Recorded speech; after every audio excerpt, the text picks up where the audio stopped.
Hey, friends, welcome back to the Debt Sucks podcast, where we talk about real money, real mistakes, and real plans that actually work.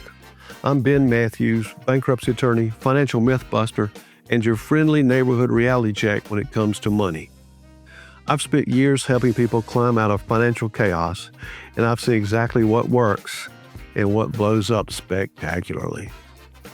Last week, we talked about debt that doesn't totally suck. Mortgages, car loans, and the kind of borrowing that can make sense if you use it wisely and keep your emotions in check. But this week, different story. Because there's one move that looks smart on paper, but in real life, it's the financial equivalent of stepping on a rake. I'm talking about borrowing money to pay off debt. It sounds clever. Use a low interest rate to wipe out my high interest debt. But it's a trap. And sometimes that trap ends with a foreclosure sign in your yard and a pit in your stomach wondering how you got there. So buckle up. Today we're digging into why refinancing feels like a smart move, but usually just resets the clock, and how to know when it's a smart move versus when it's just financial deja vu. The false promise of debt reshuffling. Everyone wants a shortcut. Balance transfers, personal loans, home equity loans, it all sounds like a reset button. But what most people are doing isn't getting out of debt, it's moving it around. Example, paying off credit cards with a new loan, then slowly charging the cards back up again. Now you've doubled your problem. You didn't solve the problem, you just gave it a new zip code. Enter the HELOC, home equity line of credit. All right, let's talk about one of the sneakiest traps in personal finance, the HELOC. AKA the home equity line of credit. Here's how it works. You borrow against the equity in your house. Basically, you're saying, hey, bank, remember how I paid you all that money? Can I borrow it back real quick? And the bank, being the bank, smiles and says, sure, here's your own money. Now pay us interest on it. People love HELOCs because they sound smart. Lower interest rates, easy approval, it's my equity, right? Yeah. Until you realize what you just did. You turned unsecured debt like credit cards into secured debt backed by your actual house. Let that sink in. You didn't shuffle debt. You put your roof on the line for a Target run and a few takeout splurges. Miss a payment and they're not just sending nasty letters, they're sending someone to change the locks. And here's the part nobody talks about. HELOCs aren't really cheaper. Sure, the interest rate looks lower on paper, but you're often paying it for a lot longer. That low rate stretched over 10 to 15 years means you end up paying way more in total interest than if you just tackled the debt head on. So no, it's not a deal. It's a slow drip of regret with better marketing. And here's the real kicker. In bankruptcy, credit card debt can often be wiped out. But a HELOC? No, that sucker stays. You can discharge the unsecured debt, but you can't discharge losing your roof. I've seen it happen. Someone borrows $40,000 from their home equity to finally pay off the cards. 2 years later, the cards are back, and now the house is circling the drain too. You can't repo a Visa card, but you can lose your living room. The new kid on the block, Hometap and home equity sharing. All right, let's talk about the latest financial Frankenstein wandering the suburbs. Hometap and all the other home equity sharing companies. Here's their pitch. It's not a loan. We just give you cash now. And in return, we get a piece of your home's future value. Sounds harmless, right? Except what you're actually doing is selling off a slice of your future wealth because your present self ran out of patience. It feels safer than debt because there's no monthly payment, but that's the bait.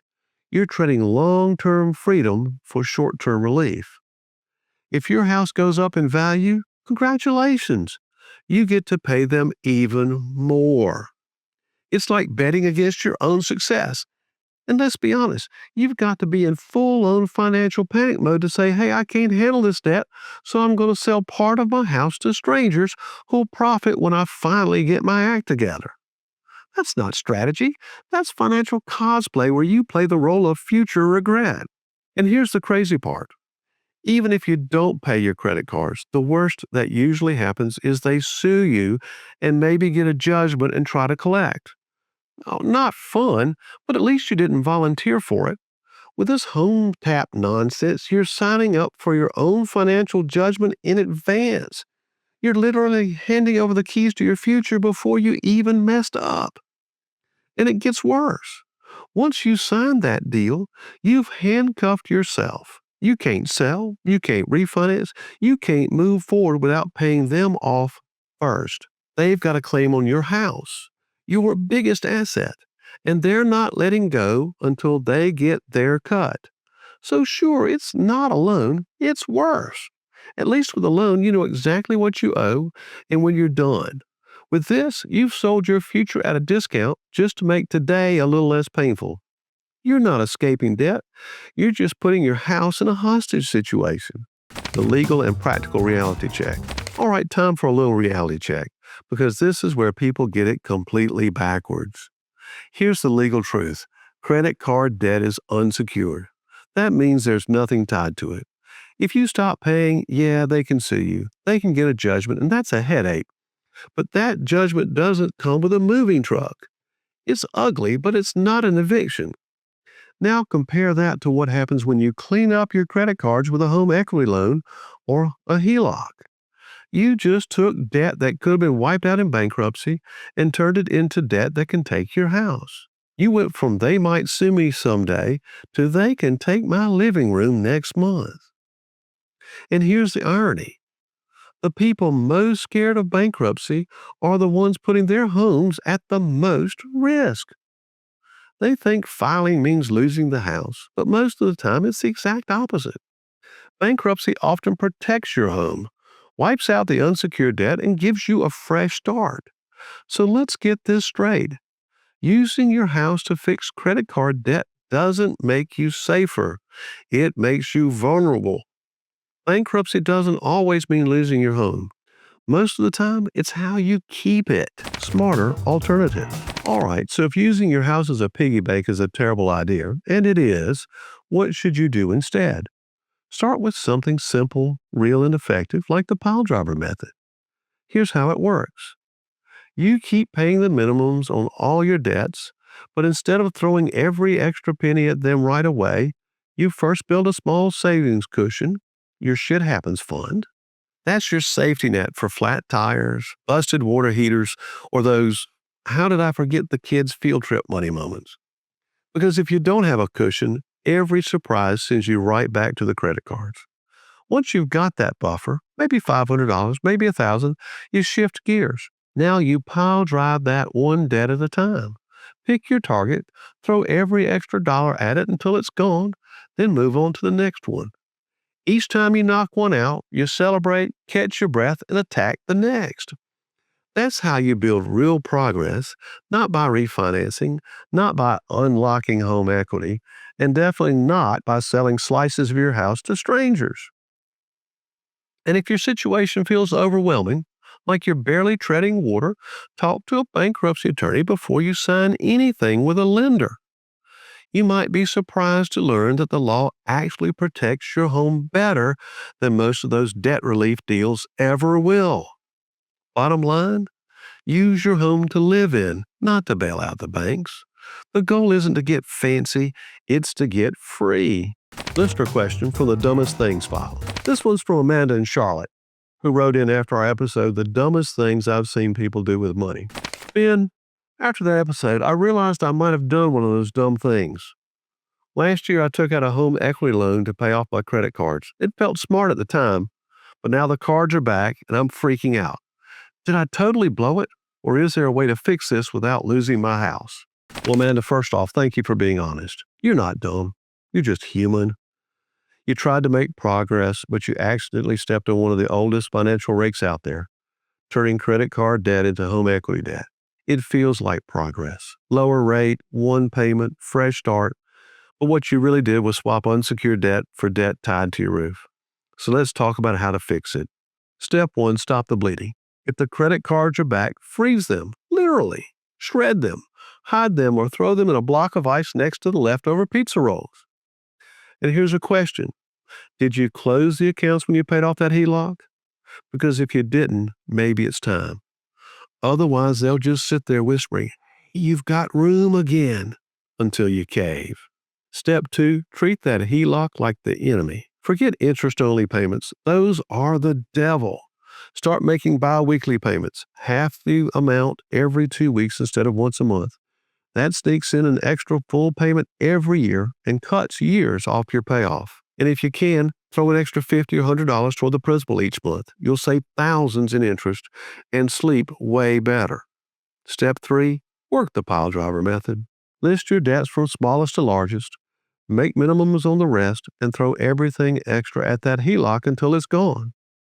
Every time you knock out a balance, that freed up cash becomes your next hammer strike. Step 4, build your shit happens fund. You need a small savings cushion, $500 to $1,000, to keep life's little disasters from sending you right back to the cards. Amanda, the good news is you're not sunk. You're just stuck in the middle of the story. You can turn this around. You just need to stop digging and start driving and get strategic. Because the goal isn't to keep your house, it's to stop borrowing from your future self. You don't need a reset button, you need a plan. All right, let's land this plane before somebody tries to finance it in midair. Here's what I want you to remember. 1, borrowing money to pay off debt doesn't solve the problem. It just moves the furniture around in the same burning house. 2, turning unsecured debt into secured debt? Congratulations, you just volunteered your roof as collateral for your past mistakes. 3, in bankruptcy, it's not a failure. It's a legal reset button to save the stuff that actually matters, like your house, your car, and your peace of mind. And as for those home equity investors like Hometap and their slick cousins, please, they're the payday lenders of suburbia. They show up with glossy websites, soft lighting, and promises to unlock your home's potential. Translation, they want to buy a slice of your future at wholesale and cash out when you finally get ahead. They're not your partners, they're your parasites. So before you borrow against your home, sell off a piece of it, or convince yourself it's not alone, take a breath. Get the full picture. Talk to someone who works for you and not someone who profits from you. Because the goal isn't to look financially smart for 5 minutes, it's to be financially free for the rest of your life. And if someone's promising you easy money, remember, the only easy part is for them.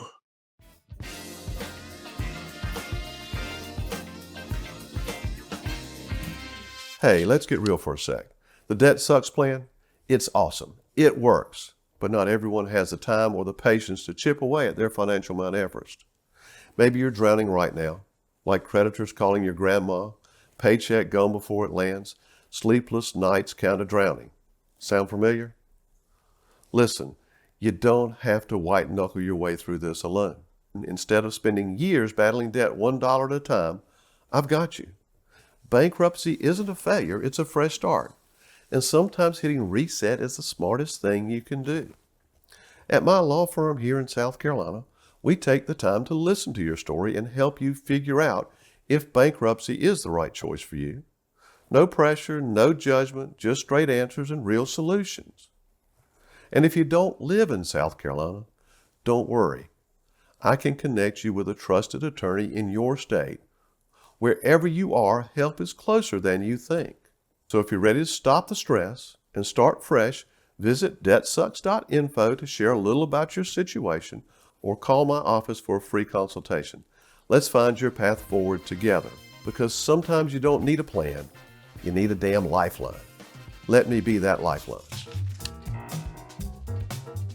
All right, if you're wondering where to start fixing this mess, go to debtsucks.info and grab the rock pile form. It's free, it's fillable, and it'll show you exactly who you owe, how much, and which debts could take your couch versus which ones just talk tough. Once you can actually see the problem, you'll stop making panic moves like borrowing against your house to pay for yesterday's bad decisions. You'll make smarter choices, keep your roof over your head, and finally start getting ahead instead of just staying afloat. And hey, If this episode saved you from mortgaging your sanity, do me a solid. Like, subscribe, and leave a review. Share it with that one friend who just refinanced like it was a personality trait, whatever platform you're on. Show your love. Because remember, adulting is hard. That makes it harder. But borrowing from your future to fix your past, that's not strategy. That's self-sabotage with better branding. And it always, always sucks.